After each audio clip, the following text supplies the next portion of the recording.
बघा आपल्यासमोर उदाहरण काय आहे, आवर्ती दशांश या घटकातलं एक आवर्ती दशांश अपूर्णांक आपल्या समोर दिलाय, त्याचं व्यवहार्य अपूर्णांकाचं रूपांतर दिलेलं आहे.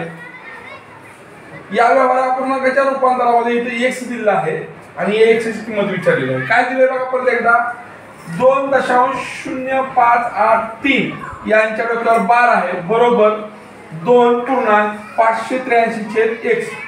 तर x बरोबर किती?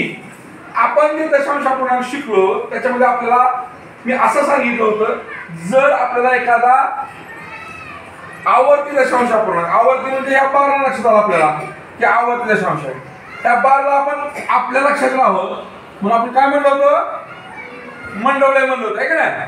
किती नवरे झाले बघा बरं मंडळ बांधलेले, 1 2 3 4. मग आपल्याला नवऱ्या किती घ्यावं लागतील? 4. मग नवरी म्हणून आपण कुणाची निवड केली आहे? प्रत्येक वेळेस 9ची. मग हे लग्न लावायला जे मामन आहे ते आपण हाय असंच ठेवला बटजी मंगलाष्टका म्हणायला, आहे का नाही?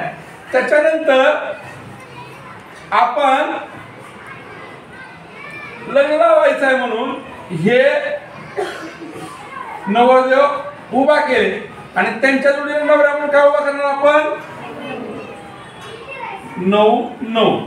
याचं व्यवहार्य अपूर्णांकाचं रूपांतर कसं होणार आहे? असं होणार आहे. परंतु याची किंमत आपल्याला इथं काय दिली आहे बघा, 2.583/x. मग या दोन्हीचं निरीक्षण करा बरं,